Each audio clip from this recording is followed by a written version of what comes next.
Hello बच्चों, आज हम क्लास 11th का फर्स्ट चैप्टर का वीडियो बना रहे हैं। ये इस चैप्टर का लास्ट वीडियो है। इससे पहले हम सांख्यिकी की डिटेल कर चुके हैं।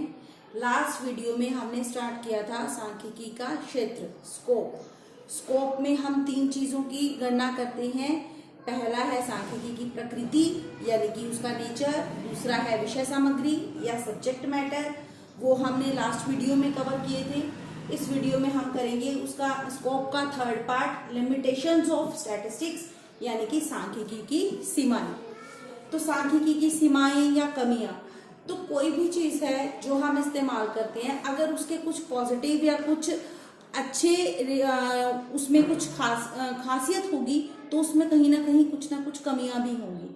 तो सांख्यिकी का भी इस्तेमाल बहुत जगह किया जाता है उसकी खासियत के कारण, लेकिन सांख्यिकी की भी कुछ लिमिटेशंस हैं, कुछ सीमाएं हैं, उसमें भी कुछ कमियां हैं। क्या कमियां हैं? फर्स्ट है study of numerical facts only, केवल संख्याओं का अध्ययन। सांख्यिकी में हम केवल संख्याओं का अध्ययन कर सकते हैं। जिन चीजों को संख्याओं में व्यक्त नहीं किया जा सकता उनका हम अध्ययन नहीं कर सकते। बहुत सी चीजें जैसे कि ईमानदारी है, वफादारी है, देश प्रेम है, जो कि हमारे लिए और हमारे देश के लिए जरूरी है, परंतु सांख्यिकी के द्वारा हम उनका अध्ययन नहीं कर सकते क्योंकि हम उनको संख्याओं में व्यक्त नहीं कर सकते। हम ये नहीं बता सकते कि इस व्यक्ति में 4 ईमानदारी है, इसमें 2 है, इसमें 8 है। तो इस तरह की चीजों का हम सांख्यिकी में अध्ययन नहीं कर सकते। दूसरा है स्टडी ऑफ एग्रीगेट्स ओनली, केवल समूहों का अध्ययन। सांख्यिकी में केवल समूहों का ही अध्ययन किया जाता है, केवल समूहों को ही सांख्यिकी कहा जाता है। एक अकेली संख्या सांख्यिकी नहीं कहलाएगी। जब तक हमारे पास काफी सारे आंकड़े या आंकड़ों का समूह नहीं है तब तक हम उनसे कोई निष्कर्ष नहीं निकाल सकते। तीसरा है नोट द ओनली मेथड, एकमात्र विधि नहीं है। सांख्यिकी अध्ययन करने की एकमात्र विधि नहीं है, एक अकेली विधि नहीं है। सांख्यिकी के अलावा भी हम अन्य विधियों द्वारा निष्कर्ष निकाल सकते हैं। फोर्थ है होमोजेनिटी ऑफ डाटा, आंकड़ों में एक रूपता। सांख्यिकी से निष्कर्ष निकालने के लिए आंकड़ों में एक रूपता होना जरूरी है, एक जैसे आंकड़े होना जरूरी है। अगर आंकड़े एक जैसे नहीं हैं, अलग अलग हैं, किसी की आयु है, किसी की हाइट है, किसी की हेल्थ है और किसी के नंबर हैं, किसी की जेब खर्ची है, तो उनसे हम कोई भी निष्कर्ष नहीं निकाल सकते। सभी आंकड़ों में एक रूपता, एक जैसे आंकड़ों का होना जरूरी है। अगला है results are only true on an aggregate, परिणाम केवल औसत सत्य होते हैं। सांख्यिकी के परिणाम 100% सत्य हों ये जरूरी नहीं है, ये परिणाम केवल औसत सत्य होते हैं। जैसे कि अगर ये कहा जाए कि 11वीं क्लास के बच्चों के औसत अंक 60% हैं, तो जरूरी नहीं है कि सब बच्चों के 60% हों, कुछ के 60 से कम होंगे और कुछ के 60 से अधिक होंगे। तो ये परिणाम केवल औसत सत्य होते हैं कि औसत 60% है, ये वास्तविक पूर्ण रूप से सत्य नहीं होते। अगला है results can prove wrong, result जो है वो गलत को भी सही साबित कर सकते हैं, या उन सांख्यिकी के द्वारा हम गलत निष्कर्ष भी निकाल सकते हैं। वो कैसे? जैसे कि इसका एक उदाहरण है, मान लो 2 कंपनीज हैं, एक है ए और एक है बी। अब ए कंपनी है, उसको पहले साल 1000 रुपये कमाई हुई, दूसरे साल 2000 और तीसरे साल 3000। ठीक है, तो इनका कुल कमाई कितनी हो गई? 3 तो 5 और 1 6।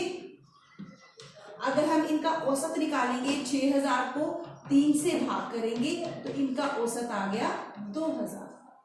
अब है कंपनी बी, उसने पहले साल 3000 कमाई की, उसके बाद 2000 और उसके बाद 1000। अगर हम इनका टोटल करते हैं, ये भी आ रहा है 6000 और औसत इसका भी 2000 आएगा। इसका मतलब कंपनी ए और कंपनी बी दोनों की कुल कमाई 6000 है और औसत है 2000। इसका मतलब कंपनी ए और कंपनी बी एक समान है, लेकिन वास्तव में ऐसा नहीं है। ये निष्कर्ष गलत निकला। क्यों? क्योंकि कंपनी ए लगातार वृद्धि कर रही है और कंपनी बी लगातार कमी कर रही है। तो सांख्यिकी से हम केवल औसत निकाल लिया, कुल निकाल लिया कि 6000 इसके हैं और 6000 इसके हैं, 2000 औसत इसका है और 2000 औसत इसका है, परंतु वास्तव में ए और बी कंपनीज एक जैसी नहीं है। ए वृद्धि कर रही है और बी बंद होने की कगार पर है, इसमें लगातार कमी हो रही है। अगला है can be used only by experts, सांख्यिकी का प्रयोग केवल विशेषज्ञ कर सकते हैं, एक्सपर्ट व्यक्ति ही इसका प्रयोग कर सकते हैं। जिसको सांख्यिकी का ज्ञान नहीं है, जो सांख्यिकी में विशेषज्ञ नहीं है, वो सांख्यिकी का प्रयोग नहीं कर सकता। एक आम इंसान सांख्यिकी का प्रयोग नहीं कर सकता अगर उसने इसके बारे में डिटेल में स्टडी नहीं की। अगला है ह्यूमरस रिजल्ट्स, हास्यास्पद निष्कर्ष। सांख्यिकी से बहुत बार हास्यास्पद निष्कर्ष भी निकलते हैं। हास्यास्पद निष्कर्ष जैसे कि अगर हम परिवार का औसत निकालते हैं कि कमरों का औसत निकालते हैं या परिवार का औसत निकालते हैं, जैसे कि एक परिवार में 5 सदस्य हैं और एक परिवार में 6। अगर हम दोनों का औसत निकालते हैं तो 6 + 5 कितने हुए? 11, औसत होगा 5.5। इसका मतलब एक परिवार में 5.5 मेंबर है। कभी आपने सुना कि किसी परिवार में 5 पूरे और एक आधा मेंबर है? 5.5 तो हो नहीं सकते, या तो 5 होंगे या 6 होंगे।